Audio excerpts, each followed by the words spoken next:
बिस्मिल्लाहि मिनश्शैतानिर्रजीम बिस्मिल्लाहिर्रहमानिर्रहीम। अल्लाह के पाक नाम से शुरू करते हैं जो बड़ा मेहरबान और नहायत रहम करने वाला है। अज़ीज़ तुलबा व तालबात, यूनिक ग्रुप ऑफ इंस्टीट्यूशन की तरफ से ये ऑनलाइन लेक्चर्स आपकी तालीम और तरबियत के लिए आप तक प्रोवाइड किए जा रहे हैं और मैं हूँ प्रोफेसर राजा वाजिद अली जो आपको स्टैटिस्टिक्स पढ़ाता हूँ। हमारी क्लास है सेकंड ईयर और हम टेक्स्ट बुक से पढ़ रहे हैं। चैप्टर 10 नॉर्मल डिस्ट्रीब्यूशन हमारा कंप्लीट हो चुका है। उसकी प्रॉब्लम्स को भी डिस्कस कर लिया है हमने, जो आपके कमेंट बॉक्स में आती रहीं। इसके साथ साथ चैप्टर 10 के हमने चैप्टर 17 ओरिएंटेशन टू कंप्यूटर तकरीबन लास्ट 2-3 लेक्चर्स में हमने उसको कंप्लीट किया है। कुछ स्लाइड्स उसकी रहती हैं, वो आज के लेक्चर में हम उन्हें कंप्लीट करने के साथ साथ चैप्टर 14 जिसका नाम रिग्रेशन एंड कोरिलेशन है, इस चैप्टर में 2 टॉपिक हैं, नाम से ही नज़र आ रहा है। एक रिग्रेशन है और दूसरा टॉपिक कोरिलेशन है। और आज हम इस चैप्टर को स्टार्ट करेंगे इंशाअल्लाह, और इसके साथ साथ इसकी डेफिनेशंस और इसकी थ्योरी को हम आज डिस्कस करेंगे इस लेक्चर में। और आने वाले कुछ लेक्चर्स में हम इसकी डेफिनेशंस कंप्लीट करते हुए फिर हम इनकी एक्सरसाइज न्यूमेरिकल्स की तरफ चलेंगे। हस्ब मामूल हम अपने लेक्चर का आगाज़ एक अच्छी बात से करते हैं या फिर कोई ऐसी बात करते हैं जिससे आपकी तरबियत हो। आज के दौर में अगर हम थोड़ी सी नज़र इधर उधर देखें लोगों की तरफ, अपने आप की तरफ, तो हम परेशान फिरते हैं, टेंशन्स में रहते हैं और कोशिश और हमारी टारगेट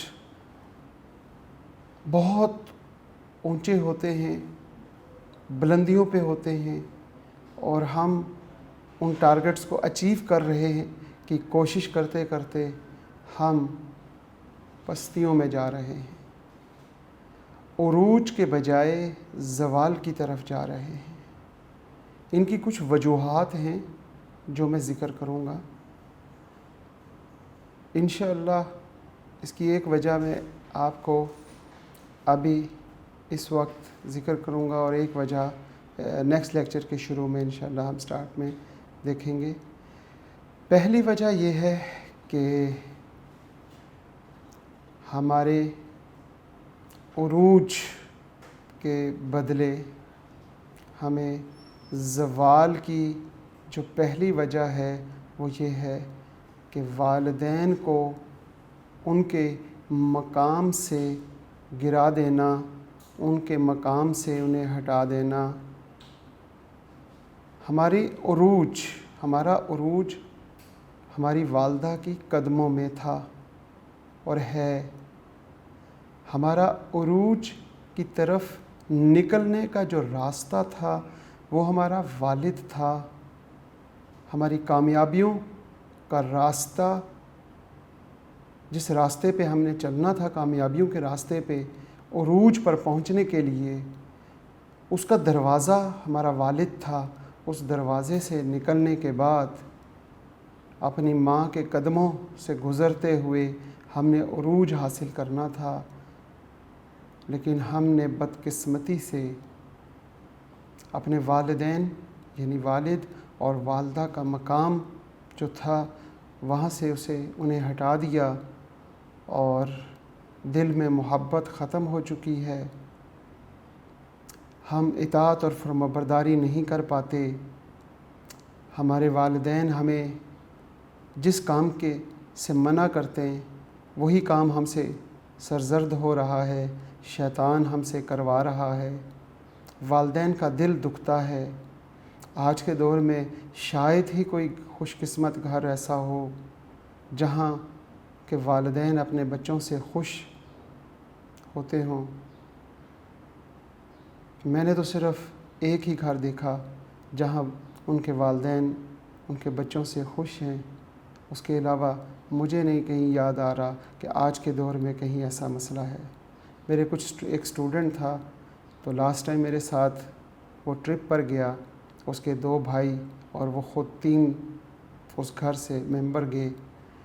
उन्हें अगर वॉशरूम जाना पड़ता, उन्हें ज़रा सा कोई काम आगे पीछे जो घर वालों को नहीं पता था, वो फ़ोन करके पहले इजाज़त लेते थे और फिर उसके बाद वो काम करते थे।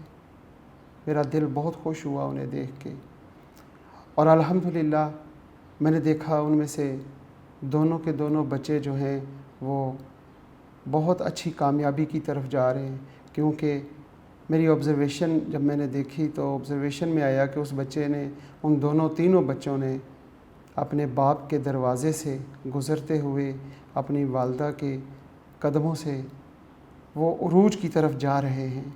मेरी ख्वाहिश है कि मुझसे पढ़ने वाले सारे बच्चे और आज के दौर के हर बच्चा इस तरह का बन जाए, जैसे आप सल्लल्लाहु अलैहि वसल्लम ने फरमाया था कि काश मेरी माँ होती और मैं इशा की नमाज के लिए खड़ा हो चुका होता, सूरह फातिहा पढ़ रहा होता और पीछे से आवाज़ आती मेरी माँ की, ए मोहम्मद, तो मैं नमाज वहीं छोड़ देता। नमाज छोड़कर मैं अपनी माँ के पास जाता, मैं कहता लब्बैक, मैं हाज़िर हूँ, और जो मुझे वो हुक्म करती वो पूरा करने के बाद फिर आके नमाज़ पढ़ता। क्या इससे भी बढ़ के कोई मिसाल दी जा सकती है? बिल्कुल नहीं। तो मेरी आप सब बच्चों से गुजारिश है कि आप अपने वालिदैन का एहतराम करें, एहतराम के साथ साथ उनकी इताअत और फरमाबरदारी करें और कामयाबियों की मनाजिल तय करते हुए अपने मुल्क में अपना नाम और दुनिया में अपने मुल्क का नाम रोशन करें। बहुत शुक्रिया। अब हम आज के लेक्चर का आगाज़ करते हैं। आज का लेक्चर हमारा जो लास्ट लेक्चर है वहीं से कंटिन्यू करेंगे। थोड़े सी स्लाइड्स 8 से 10 स्लाइड्स ऐसी हैं जो टॉपिक्स रह गए थे कंप्यूटर से रिलेटेड, वो कंप्लीट करने के बाद साथ ही मैं रिग्रेशन और कोरिलेशन की तरफ चला जाऊंगा। इसमें 2 एक्सरसाइजें हैं और ये रिग्रेशन और कोरिलेशन जो चैप्टर है, ये चैप्टर भी नॉर्मल डिस्ट्रीब्यूशन की तरह इंतहाई अहम है, क्योंकि इसमें से भी एक पूरा लॉन्ग क्वेश्चन आएगा, यानी 8 नंबर का एक पूरा लॉन्ग क्वेश्चन, 4 नंबर का एक पार्ट और 4 नंबर का दूसरा पार्ट। जैसे नॉर्मल डिस्ट्रीब्यूशन मुकम्मल एक क्वेश्चन, उसके साथ कोई दूसरा चैप्टर मिक्स नहीं किया हुआ, इसी तरह ये जो नॉर्मल डिस्ट्रीब्यूशन की तरह ये जो हमारा चैप्टर है रिग्रेशन और कोरिलेशन, चैप्टर नंबर 14, इसकी 2 एक्सरसाइजें हैं, 14.1 और 14.2। इन दोनों एक्सरसाइजेज़ में हमारे पास जो न्यूमेरिकल्स हैं, इन्हीं में से हमारे पास सवाल आएगा, ए पार्ट और बी पार्ट। पूरा एक क्वेश्चन 8 नंबर का होगा, लिहाजा बहुत अहम सवाल है, अहम चैप्टर है। इसके साथ साथ इसमें से भी 5 शॉर्ट क्वेश्चन आएंगे, मतलब 10 नंबर के तो शॉर्ट क्वेश्चन आ जाएंगे, बिल्कुल एग्जैक्टली 10 नंबर के शॉर्ट क्वेश्चन आएंगे, 8 नंबर आपके लॉन्ग क्वेश्चंस के आ जाएंगे और 4 MCQs। तो इसका मतलब ये 22 मार्क्स यहाँ से हासिल करें, 22 मार्क्स हम नॉर्मल डिस्ट्रीब्यूशन से हासिल करेंगे, तो ये 44 मार्क्स हो जाएंगे। और अगर हमारे 3 नंबर कंप्यूटर से भी हम ले लेते हैं तो ये हमारे 85 में से तकरीबन हम 46-47 मार्क्स ले लेंगे। तो इसलिए ये जो 4 चैप्टर्स हमने डिसाइड किए हैं उन्हें बहुत ध्यान से समझें।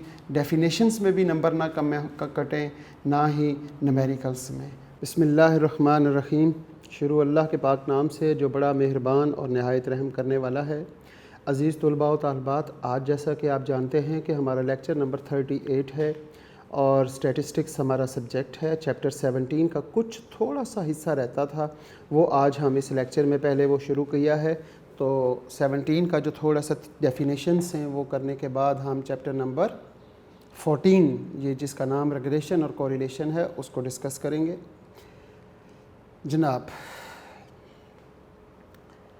हमारे पास जो चैप्टर नंबर 17 है उसमें language processor and translations topic है। The program that convert a source program written in a programming. हमने एक प्रोग्राम जो है वो लिखा हुआ होता है प्रोग्रामिंग में, सोर्स प्रोग्राम होता है वो, इनटू द मशीन कोड, और वो मशीन कोड में लिखा हुआ होता है in form zeros and ones, is called language processor and translator. Type of language processor and translations. There are 3 types of language processor and translation which are following. Number 1 is assembler, number 2 is interpreter, number 3 is compiler. इन्हीं तीनों को आगे हम मज़ीद discuss करते हैं। assembler सबसे पहले हम देखते हैं। an assembler translate a program। Assembler क्या करता है? ट्रांसलेट करता है प्रोग्राम को जो क्या किया होता है, written in a assembly language, written in a assembly language into machine codes. किस तरीके से असेंबलर काम करता है? सबसे पहले हम देखते हैं इनपुट। इनपुट हम क्या करते हैं, असेंबली लैंग्वेज हमारी होती है, असेंबली लैंग्वेज प्रोग्राम, वो असेंबलर के पास जाती है, वो क्या करता है, आउटपुट मशीन लैंग्वेज प्रोग्राम उसे मशीन लैंग्वेज में ट्रांसलेट कर लेता है। इसके बाद हमारा नेक्स्ट है interpreter. The language processor that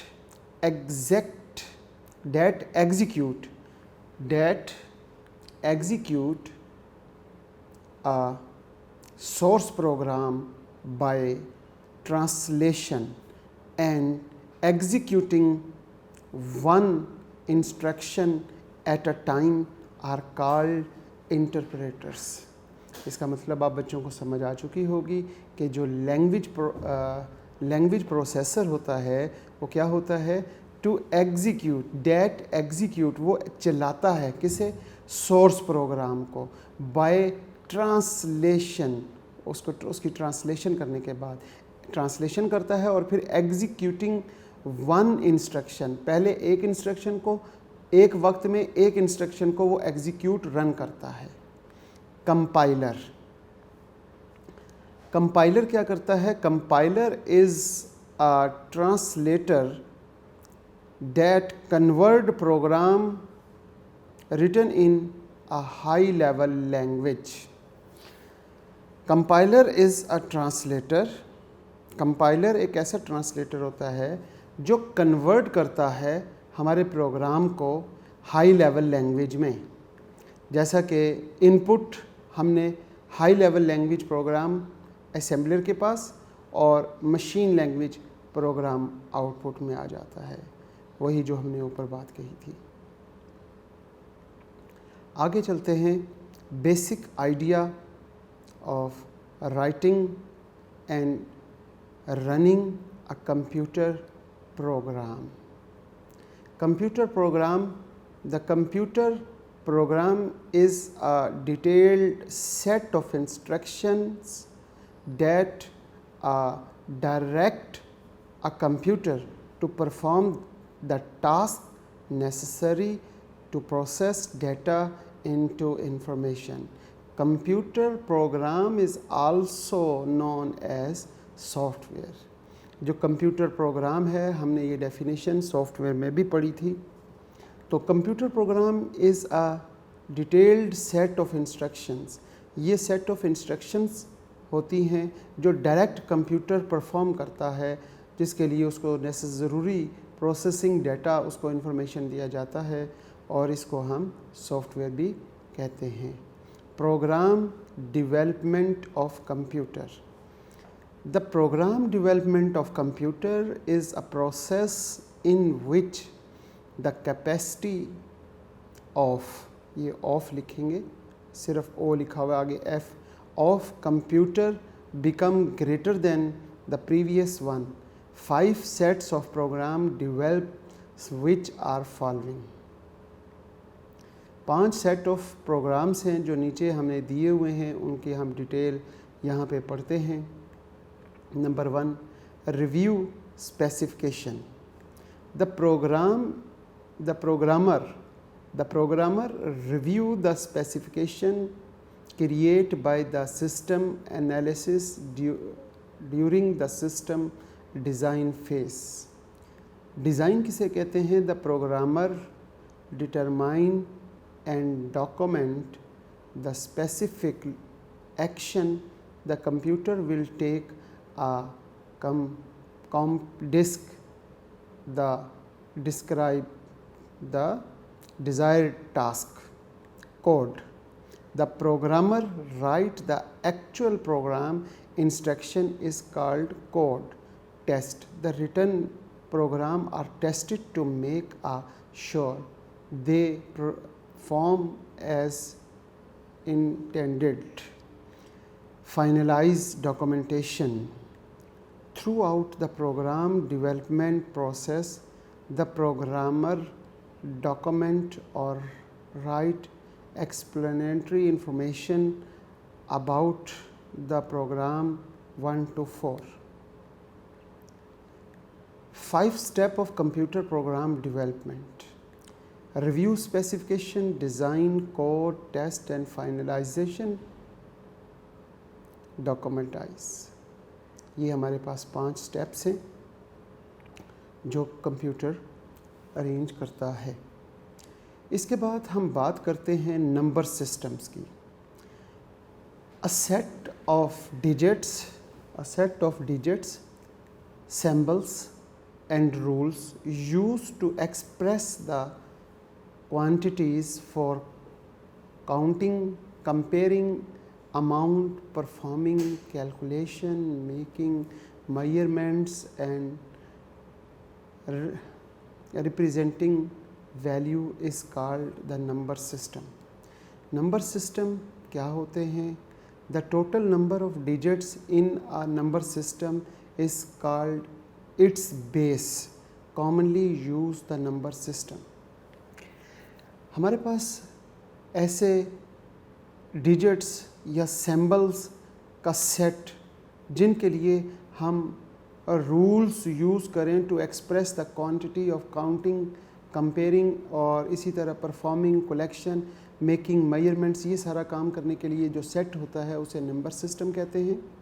total number of digits, उस सेट में जो टोटल नंबर ऑफ डिजिट्स होते हैं उस सिस्टम की बेस कहलाते हैं। कॉमनली यूज्ड सिस्टम आर, हम ज़्यादातर जो यूज़ करते हैं वो है decimal number system, binary number system, octal number system और हेक्साडेसिमल नंबर सिस्टम। इनके बारे में क्योंकि हमारे बुक में कुछ लिखा हुआ है, कुछ डिटेल्स लिखी हुई हैं, तो वो इन्फॉर्मेशन हमें याद कर लेनी चाहिए ताकि हमें इम्तिहान में आसानी हो जाए। इसमें जो सबसे पहली बात है वो है डेसिमल नंबर सिस्टम। सब बच्चों को मालूम है कि डेसिमल नंबर सिस्टम क्या होता है। The base of the decimal number system is 10 and it's consist of 10 digits, और इसमें 10 ही डिजिट कंसिस्ट करते हैं। फ्रॉम 0, 1, 2, 3, 4, 5, 6, 7, 8 और 9। असल में ये 9 तक होते हैं, लेकिन जो 0 इसके अंदर शामिल हो जाता है तो ये 10 डिजिट्स होते हैं, इसलिए इसका नाम डेसिमल नंबर सिस्टम। जब भी डेसिमल नंबर सिस्टम होगा उसमें 10 डिजिट होते हैं। The decimal systems any number greater then 9, अगर कोई भी नंबर 9 से ग्रेटर हो जाता है तो represented by the combination of the decimal digits. हमारे पास डेसिमल नंबर में कभी 10 नहीं होगा, या 0 होगा या 1 होगा या 2, 3, 4, 5, 6, 9 तक होता है। फॉर एन एग्ज़ाम्पल, जैसे हम देखते हैं कि position of the weight of the number is 3046 is given below. 3046 जो है वो क्या है? आपके पास यहाँ पे 3, ये पहला डिजिट है 3, अच्छा, इसको मल्टीप्लाई, यहाँ ब्रैकेट डालना था 3 के, 3 को तो आपने ब्रैकेट ही समझ लेना है कि पहला नंबर है 3 लिखें, इसके साथ मल्टीप्लाई का साइन लगा लें यहाँ पर, या 3 को ब्रैकेट में डाल दें। 3 के बाद ब्रैकेट डालें और उसको 10 की पावर 3 के साथ, फिर 0 है, फिर 4 है, फिर 6 है। तो इन सब को, क्योंकि डेसिमल की बेस होती है 10, तो 10 के साथ मल्टीप्लाई करेंगे। यहाँ पे ये 0, ये जो पहला है डिजिट जिसे हम कहते हैं यूनिट, तो हम वहाँ पे 10 रेज़ टू पावर 0, 4 के साथ हम मल्टीप्लाई करेंगे 10 रेज़ टू पावर 1, फिर 10 रेज़ टू पावर 2 0 के साथ, और 10 रेज़ टू पावर 3 के साथ मल्टीप्लाई होंगे। ये ब्रैकेट्स में डालेंगे, 4 को भी ब्रैकेट में, 6 को भी, और जब इनको आपस में मल्टीप्लाई करेंगे तो वो 3046 आ जाएगा। इस तरह हम डेसिमल नंबर सिस्टम को इस्तेमाल करते हैं। इसके बाद आ जाता है जनाब binary number system. Binary number system में देखें, the base of the binary is 2, इसका मतलब इसमें सिर्फ 2 डिजिट्स होंगे, and it consist of 2 digits 0 and 1, बस सिर्फ 0 और 1 इसमें शामिल है। In a binary system any number greater than 1, अगर कोई भी नंबर 1 से ग्रेटर होगा तो वो represented by the combination of the binary digit, उसको हम बाइनरी डिजिट में चेंज कर लेंगे। फॉर एग्ज़ाम्पल, जैसे हमारे पास 1 0 1 0 1 1 है, ये हमारे पास एक बाइनरी नंबर है। अब इस नंबर में आपने देखा कि 1 से बड़ी वैल्यू नहीं है, या 0 होगा या 1 होगा। अब इसको बाइनरी कैसे बनाएंगे, या इसका कैसे वो फेस बनेगा, ये सबसे पहले लिखेंगे 1 और उसे मल्टीप्लाई करेंगे 2 रेज़ टू पावर 3, 2 क्योंकि इसकी बेस 2 है, तो 2 रेज़ टू पावर 3, क्योंकि यहाँ पे ये 0 है, ये 1 है, ये 2 है और ये 3। हमारे पास पहला नंबर है 0, फिर 1, फिर 2, फिर 3, इधर से शुरू करेंगे, इधर से नहीं, यहाँ से 0, ये 1 2 और 3, इधर 3 है तो 2 की पावर 3 इंटू 1। 0 के साथ क्या करेंगे 10, अब यहाँ पे हमसे गलती हो गई, यहाँ पे 10 लिखा हुआ है, इससे 2 कर लीजिएगा। यहाँ पे भी 2 की पावर 2, 2 की पावर 1 और 2 की पावर 0, ये टाइपिंग मिस्टेक है, यहाँ पे आपने 2 की पावर 2 लिखना है। 2 की पावर 2 लिखेंगे तो आंसर 4 आ जाएगा, 4 को 0 से मल्टीप्लाई करेंगे तो 0 ही आएगा, इसलिए यहाँ पे कोई फ़र्क नहीं पड़ेगा क्योंकि यहाँ 0 है। ठीक होगी बात, यहाँ पे बच्चे 2 लिख लीजिएगा। बहुत शुक्रिया। आगे चलते हैं, हमारे पास है octal number system. Octal number system में क्या होता है, the base of the octal number is 8, इसमें 8 डिजिट्स होते हैं। कौन कौन से होते हैं, it is consisting for 8 digits. कौन कौन से हैं, एक है 0, एक है 1 2 3 4 5 6 7 तक। तो अब 7 से आगे कोई भी नंबर नहीं हो सकता इस सिस्टम में। तो यहाँ पे बात करते हैं, in octal system any number greater than 7 are represented by a combination of the octal system. इसको हम देखते हैं, तो क्योंकि इसकी बेस होती है 8, तो 3046 का मतलब है 3 इंटू 8 की पावर 3 प्लस 0 इंटू 8 की पावर 2, फिर उसके बाद 4 इंटू, यहाँ पे भी 8 लिखना है, 8 की पावर यहाँ पे 1 आ जाएगी, और यहाँ पे 8 की पावर 0 को मल्टीप्लाई करके अपने सॉल्व करेंगे तो ये जवाब आ जाएगा। यहाँ पे आप बच्चों ने क्या लिखना है, यहाँ पे हमारे पास 3 है, 3 और 8 की पावर 3, 0 इंटू 8 की पावर 2, यहाँ पे 4 इंटू 8 की पावर 1, यहाँ पे 8 की पावर 1 लिखना है। ये 1 लिखा हुआ है लेकिन 8 की यहाँ पे लैपटॉप पे तो लिखा हुआ है, लेकिन मल्टीमीडिया पे यहाँ पे थोड़ी सी एरर आ रहा है। तो यहाँ पे आप देख लीजिए क्या कि 8 की पावर 1 लिखेंगे, 6 इंटू 8 की पावर 0। इसी तरह हेक्सा डेसिमल नंबर सिस्टम है। हेक्सा डेसिमल नंबर सिस्टम की बात करते हैं तो इसकी जो बेस होती है वो कितनी होती है, वो 16 होगी। The base of the hexa decimal is 16 and it consist is 16 digit, यहाँ पे भी 16 लिख लीजिएगा, 16 digit and 6 alphabets from the A to F, A से F तक इसके 6, वो 0 1 2 3 9 तक वो जैसे हमारे पास डेसिमल में थे वो थे, और उसके बाद A to F तक इसका हेक्साडेसिमल सिस्टम में ये करैक्टर्स भी शामिल हैं। Any number is greater than 15, क्योंकि इसके 16 यहाँ पे है तो वो रिप्रेजेंटेड बाय ये सारा 15 से ज़्यादा हो जाएगा तो हम उसे हेक्साडेसिमल में एंड अल्फ़ाबेट्स में ले आएंगे। फॉर एग्ज़ाम्पल 3046 है तो 3 इंटू 16 की पावर 3, 0 इंटू 16 की पावर 2, 4 इंटू 16 की पावर 1, फिर प्लस 6 इंटू 16 की पावर 0, ये इंटू यहाँ पे लिखिएगा, ठीक है जी। इसी तरह हम एक टेबल को डिस्कस करते हैं और वो टेबल क्या है, the following table represent the binary, octal and hexadecimal represented by the decimal number. ये हमारे पास डेसिमल नंबर है 0 1 2 3 4 5 6 7 8 9 10 11 16 तक। अब इनको बाइनरी नंबर में कैसे लिखते हैं वो ये लिखा हुआ है, फिर इसके बाद ऑक्टल में कैसे लिखते हैं और फिर इनको डेसिमल में कैसे लिखते हैं। इस टेबल को भी थोड़ा सा ध्यान दे दीजिएगा क्योंकि इसमें से कोई MCQs आ जाता है, जैसे यहाँ पे लिखा हुआ है 13, तो वो 13 का पूछता है कि हेक्सा डेसिमल की वैल्यू क्या है, तो हेक्साडेसिमल की वैल्यू E है। और इसी तरीके से ये सारी बातें आपसे पूछी जाएंगी और उम्मीद करता हूँ कि ये बातें सारी आपको समझ आ गई होंगी। यहाँ तक हमारे पास था चैप्टर नंबर 17। इसके बाद हम अब स्टार्ट करते हैं चैप्टर नंबर 14 जिसका नाम है regression and correlation.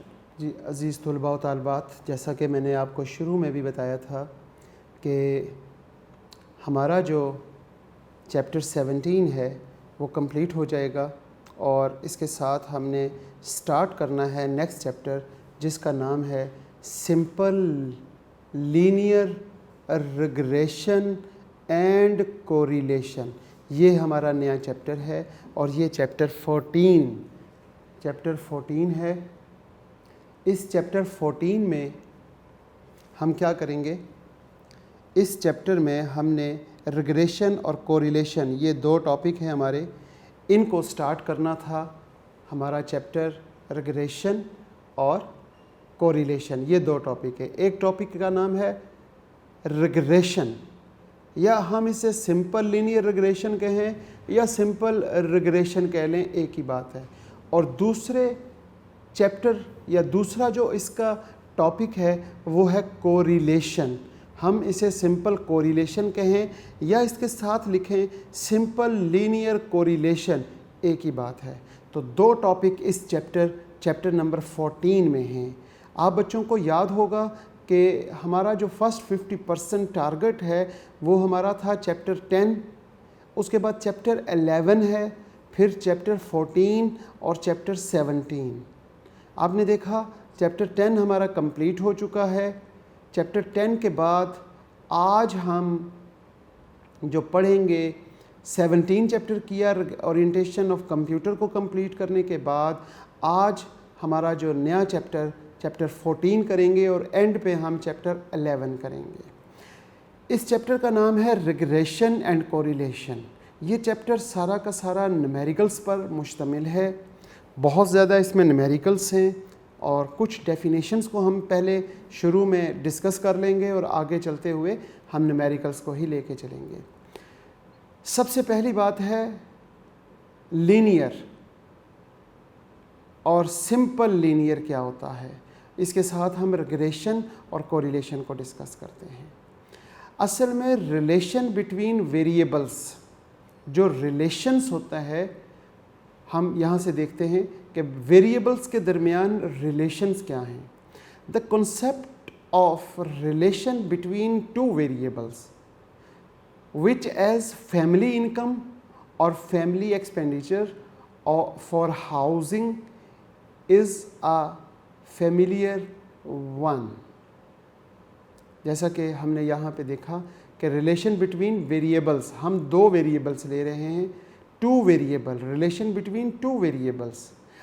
Such a family income, कि फैमिली की इनकम क्या है और उनके अखराजात क्या हैं, उनके घर के अखराजात क्या हैं। अगर इन दोनों के दरमियान कोई रिलेशन पाया जाता है, उस रिलेशन को हम क्या कहेंगे, कैसे करेंगे, उस रिलेशन को मैयर कैसे करेंगे, वो हमारे पास दो तरीके हैं, रिग्रेशन और कोरिलेशन। आगे चल के इसको देखते हैं क्या करें। Type of relation between variables, variables के दरमियान जो टाइप्स होती हैं वो कौन कौन सी हैं। There are two type of relations between the variable which are the following.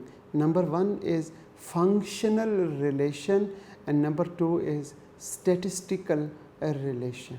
एक और भी होती है, आपकी बुक में शायद लिखी हो, उसको भी हम डिस्कस करेंगे, जिसका नाम कैजुअल रिलेशन है। फंक्शनल रिलेशन क्या कहलाता है, क्या चीज़ होती है? A functional relation between two variables, functional relation between two variable is a perfect relation।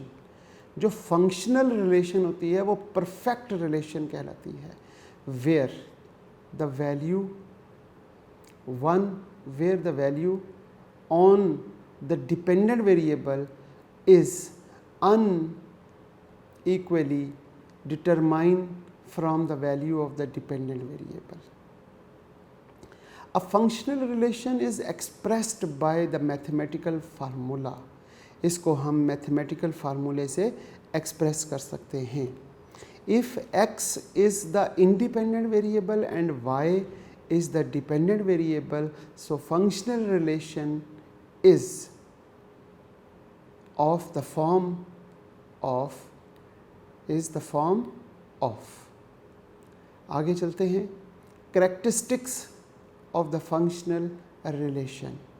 The observation when the plotted on a graph all fall directly on the line or curve of the functional relation।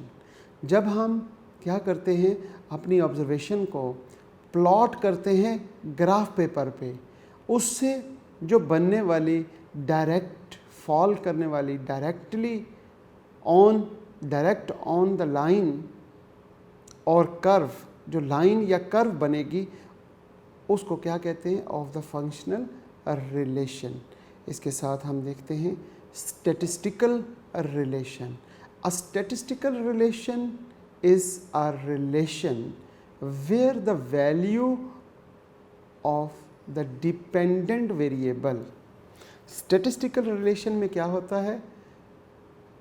Is the relation where the value of the dependent variable is not unequally determined when the level of the independent variable is specified। The statistical relation, unlike a functional relation, is not exist। The value of y is not unequally determined from the knowledge of x। हम y की value उससे पहले determine नहीं कर सकते जबकि हमारे पास value of y जो है, वैल्यू ऑफ x मौजूद ना हो।